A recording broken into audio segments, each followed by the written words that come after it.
Welcome back, students. So today we are going to start on with another new topic, that is modern costing approaches.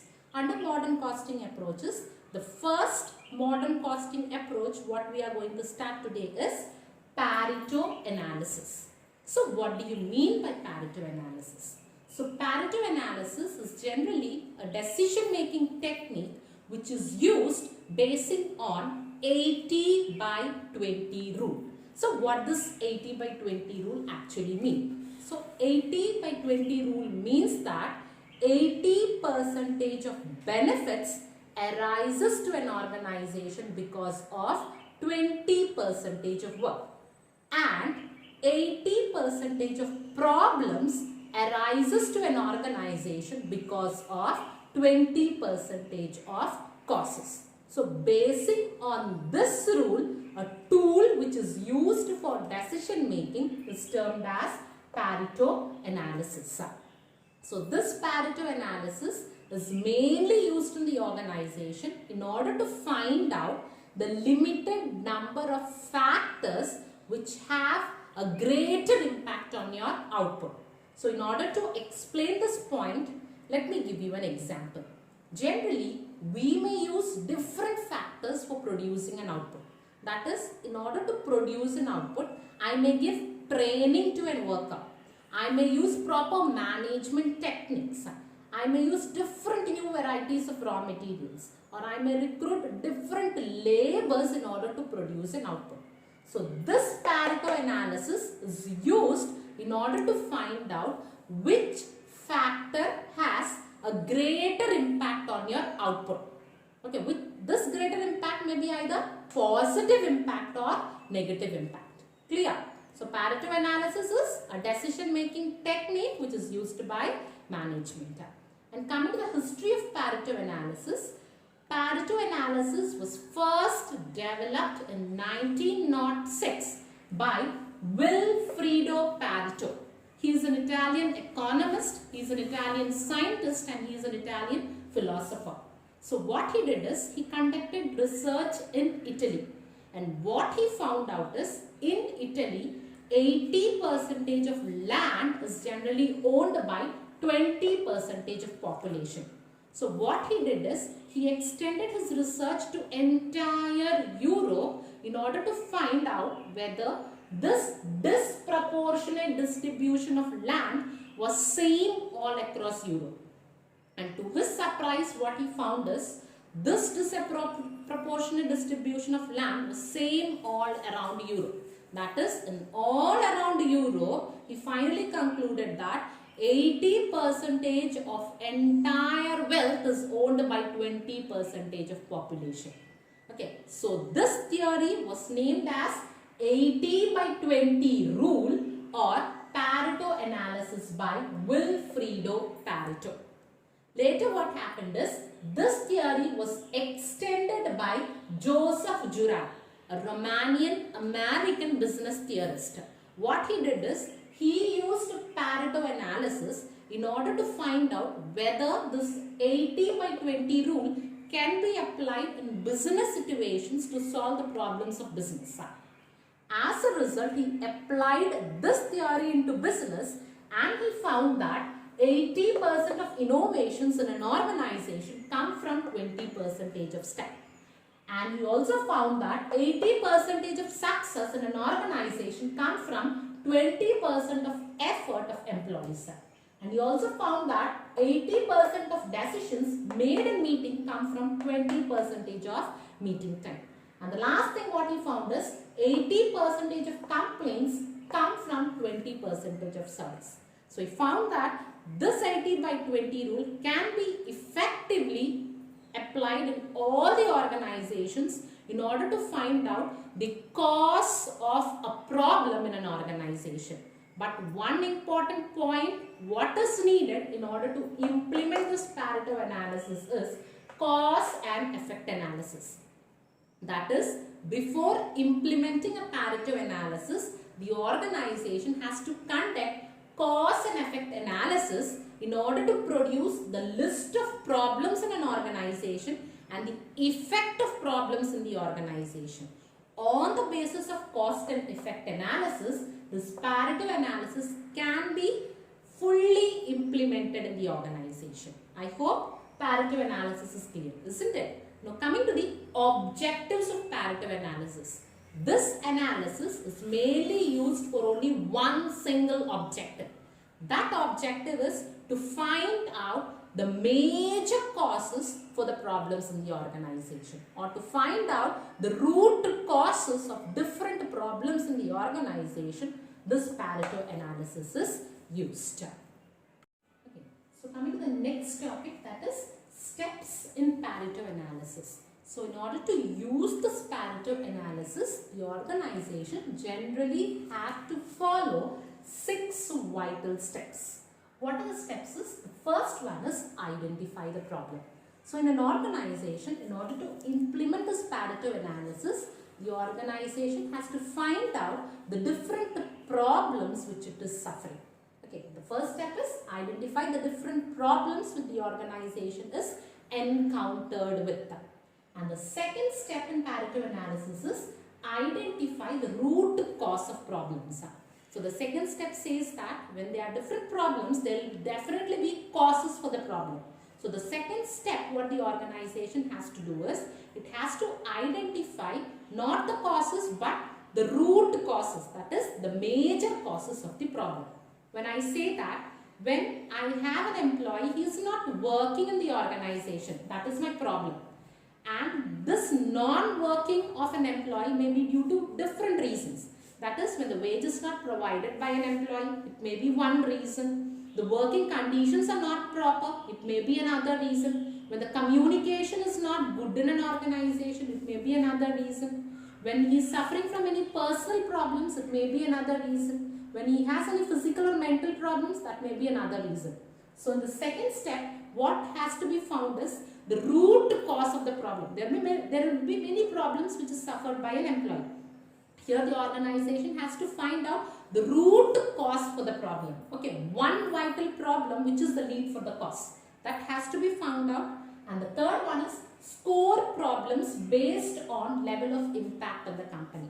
So here what the organization has to do is, it has to give numerical points to each problems based on the severity of impact of the problem on the company. So in order to score the problems, what the company has to do is, it has to conduct cause and effect analysis. On the basis of cause and effect analysis, the organization will be able to find out what are the different causes of problems, and it will also be able to find out the effect of different causes on the organization. On the basis of that, it will be in a position to give numerical points to each problems. Once a score is given, the next step to be performed is organize problems into groups. So different problems have to be grouped on the basis of similarity. Once that is also over, the next one is add up scores in each group. Whatever numerical points are given to each groups, add up all the numerical points in order to find out the highest or the lowest point. And the last one is develop and implement action plan to solve the problems by focusing on highest scored problems first. So on the basis of scores, you have to develop some action plan so that these problems can be completely eliminated from the organization. And this will be used by the management for decision making. Okay, let me give you an example in order to clarify the steps. For example, the first step, as I've told you, identify the problems, isn't it? So there are different problems which are suffered in an organization. So I have identified different problems in my organization. The different problems is long queue in cash counter, non-friendly staff. The third one is manually counting price. Fourth one is no debit or credit facility. The fifth one is insufficient stock. Sixth is non-suitable location. Seventh one is non-updated price tag. So these are the problems which I have identified in my organization. And the second step what I have to do is, I have to find out the root cause of problems. So there will be different problems for the first one. There will be different causes for the first problem. But what I have to do is, I have to find out the root cause of this problem. So for the first problem, the root cause is too few service staff center. And for the second problem, the root cause is lack of training. And for the third problem, the root cause is technological problem. And the fourth problem, the root cause is again technological problem. And the fifth one is insufficient stock, and the root cause is poor organization and preparation. And for the sixth problem, the root cause is demographic problem. And for the seventh problem, the root cause is poor organization and preparation. And the third step what I have to do is score problems based on level of impact of the company. So on the basis of cause and effect analysis, the company has to give numerical points to each problems. So the company gives 20 to the first problem and 30 for the second cause, 10 for the third cause, 6 for the fourth, 11 for the fifth cause, 2 for the sixth cause, and 15 for the seventh cause. And fourth step what I have to do is organize the problems into groups. So here the organization have to organize the problems into groups. See, lack of training, that is on item non-friendly staff, and poor organization and preparation, it is caused by 4, 5 and 7, that is insufficient stock and non-suitable location. As like you have to group all the problems, and you also have to add scores of different groups. On the basis of numerical scores, you have to pick up the highest score and you have to design action plan in order to solve this highest scored problem. So coming to the benefits of Parito analysis. So you have different benefits when you are using a Parito analysis. What are the benefits or usefulnesses? So coming to the first one, Parito analysis is generally used by business managers because this Parito analysis generally helps a business manager in order to identify the main problems as well as causes. And the second benefit is it is generally used in quality control programs because this Parito analysis can be used as a tool to detect the major defects of the products. Clear? And the third advantage or benefit what you have is it helps the firm to know which product is more profitable so that production can be focused on that particular product. And the fourth advantage is it generally helps the organization in order to measure the performance of sales force. How the sales force is performing or what are the drawbacks for their inefficiency. That can be known with the help of Parito analysis. And the fourth advantage is it is used to deal with complaints of customers. So what are the complaints of customers and how it can be revived or how these complaints can be resolved. That is possible with the help of Parito analysis. And the next one is it is used to resolve different conflicts involved in the projects. When there are different problems which are involved in the project, those problems can be identified and it can be solved with the help of Parito analysis. And the next one is it helps to visualize the problems quickly. So this Parito analysis can be generally presented in the form of a chart known as Parito chart. So using this Parito chart, each and every individual can easily visualize what is the main problems with the organization is encountered with. That is possible with the help of Parito analysis.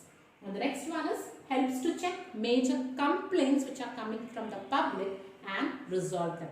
What are the major complaints which you are receiving from the public? That can be easily checked and can be resolved with the help of Parito analysis. So instead, if you have different benefits or uses of Parito analysis, isn't it?